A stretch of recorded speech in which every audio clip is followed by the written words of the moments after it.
Hell.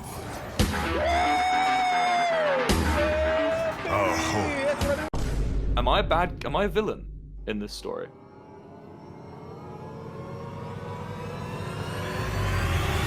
When I first started this game, I was a little concerned that there would be a lot of satanic imagery and just weird stuff. But honestly, there's only a handful of biblical references, and most of them are pretty funny. Monstertrain is a delightful deck-building game published by Shiny Shoe Studios just in time for a global pandemic. Plot. In this game, hell has been overrun by Seraph and his fanatical cult of freakishly strong cosplayers known as the Winged. I can only assume that Seraph used to be one of the guardians or allies of hell because the soundtrack when you fight him is titled Seraph the Traitor. However, I'm pretty sure the game never explicitly tells you, and this is just speculation because the devs won't respond to my Discord messages. Anyway, none of that matters. All that you need to know is that hell is frozen over, and now it's up to you to bring the pyre back to the inner circle of hell to reignite the land. Your mission, should you choose to accept it, is to transport the pyre on a 4-story train called the Bone Shaker to the innermost circle of hell without the pyre getting destroyed. Now I can hear you Inquisitors asking,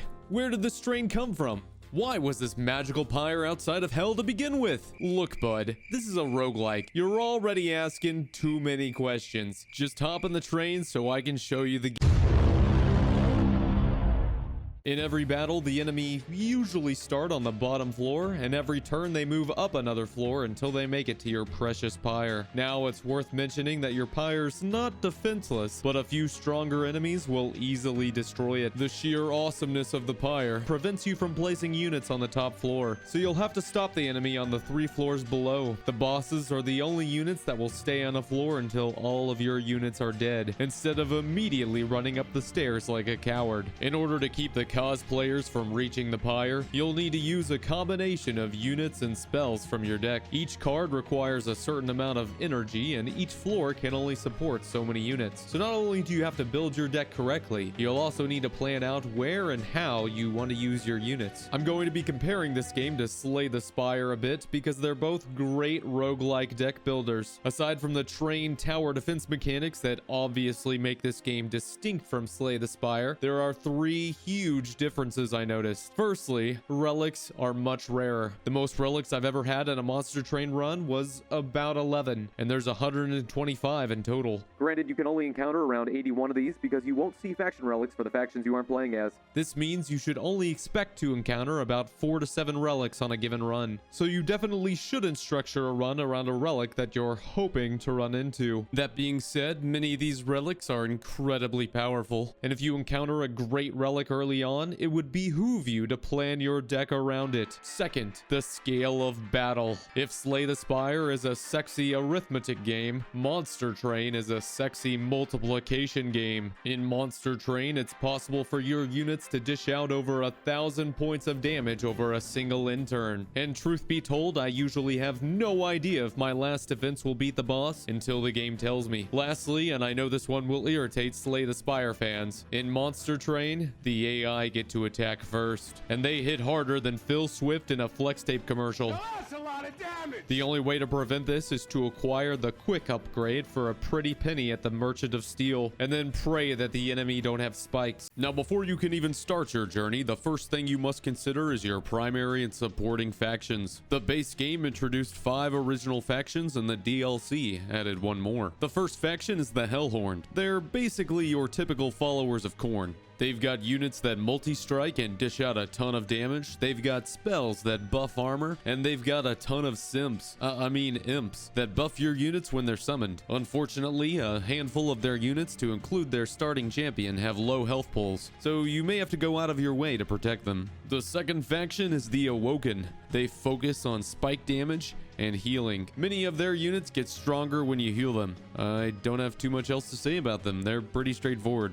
The Stygian Guard are like aquatic wizards, meaning they use spells better than any faction. Unfortunately, personal experience shows that units generally perform better than spells, so these guys are my least favorite faction. However, some of the water homies can also inflict a debuff called Frostbite, and with the right relic, Frostbite can go from viable to disgustingly powerful. Now, this is where the factions start to get really interesting. The Umbra are easily the most privileged privileged faction in the entire game, because unlike the modern American, the Umbra can actually get stronger from overeating. Umbra use a mechanic called gorging, where they will eat smaller units known as morsels to get stronger during combat. If you treat every battle like Thanksgiving, you can become disgustingly powerful. Your power grows. They also have a lot of ways to manipulate the size of the train. The melting remnant can only be described as the physical manifestation of the underclass's misery during the Industrial Revolution. These candle-licking homies are the only faction in the game that gets stronger every time they die, so you're actually incentivized to kill your own units as often as possible. To the melting remnant, what doesn't kill you makes you weaker, but what does kill you makes you stronger. Finally, we have the DLC faction, the Wormkin. I want to say they're hippie xenomorphs. This faction is wild. Your spells and units get stronger the more crystals you have on that floor. You can only have 4 crystals on each floor at the end of each turn, and any extra crystals will disappear at the start of your next turn. Some spells and some units will consume your crystals, so you'll constantly struggle to keep your crystal gauge high. This faction can also use their crystals to stack reap on enemy units, and this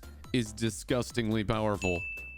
The only real difference between the primary and supporting faction is the inclusion of the primary faction's champion, but the champion can significantly change your playstyle, so you can expect to have a radically different experience if all you do is swap your primary and supporting factions. Each champion spawns in your opening hand during combat and doesn't cost any energy to play. You can upgrade your champion 3 times during a run at these stations. There are 3 possible upgrades you can choose at each stage in the run, resulting in a ton of potential champion builds and replayability.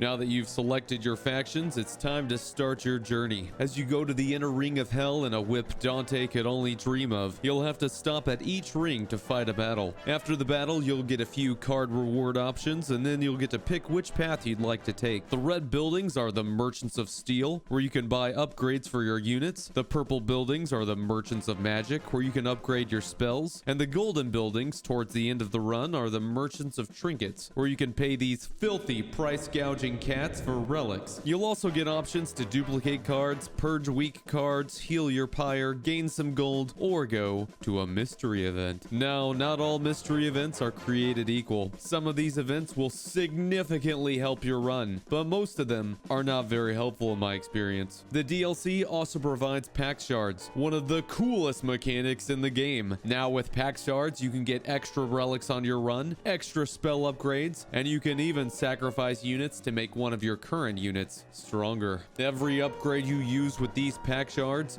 needs to significantly strengthen your deck, because the more pact shards you obtain, the harder the enemies become. And if you're crazy enough to grab more than 100 pact shards in a run, you'll have to fight a hidden boss at the end. This game holds a special place in my heart for 2 reasons. Firstly, when I was stuck in quarantine away from my home and with only a lowly laptop to play games on, this game was the only thing I looked forward to. Secondly, the devs decided to double the content in the game for free in the Friends and Foes update. Originally, you could only play as 1 champion from each faction, but now after you've leveled up that faction to tier 5, you have a second option that comes with new starting cards. This brings me to one of my 2 complaints for critics of this game: replayability. This game is insanely replayable, and to say it ain't is factually incorrect. There are 25 potential faction combos, although not all of them are good, and there are 9 potential ways to level up your champion. There are different intermediate bosses you could fight, there are about 4 different variations of the final boss, and there are a ton of different relics and units you can encounter on each run to change your experience. The second complaint I have with critics is difficulty. A handful of Slay the Spire fans think that this game is too easy. Look, the game isn't easy. It just provides you a lot of opportunities to become disgustingly powerful. And trust me when I say you'll need to exploit these opportunities to survive on the higher Covenant levels. If you, my lovely viewer, find yourself also thinking this game is too easy, I implore you to seek out the higher difficulties. Before I go, here are some quick tips to help you on the train. Firstly, a small deck is a good deck. After each of the 2 intermediate boss fights, you get to pick to add 1 more energy per turn, 1 more space on each floor, or 1 more card draw each turn. On the lower difficulties, I always went with the floor space, but on the higher difficulties, I tend to pick the extra card draw. There are only 3 guarantees in life: death, taxes, and the first upgrade in the Merchant of Magic will always be the Ember Stone. One of the most valuable skills in the game is Sweep, because you can't buy it at the Merchant of Steel. And lastly, upgrade all of your units besides the Train Stewards before you upgrade your spells. Why are we still here? Just to suffer? This game is very well polished. The music is excellent and really sucks me in every time I play. I love the art style, and the UI is clean and easy to interact with, which is something I really care about now after Rome Remastered. The game is currently available on Switch and PC, and hopefully one day it will be available on mobile too. I would have been fine buying this at full price before the Friends and Foes patch, but I'm also an addict, and I recently moved into your attic to support my addiction, so take my recommendations with a grain of salt. In conclusion, I give this game 1 boss at full health, dying on a single stacked floor. Y'all have a good one. Finish him! Nice cock.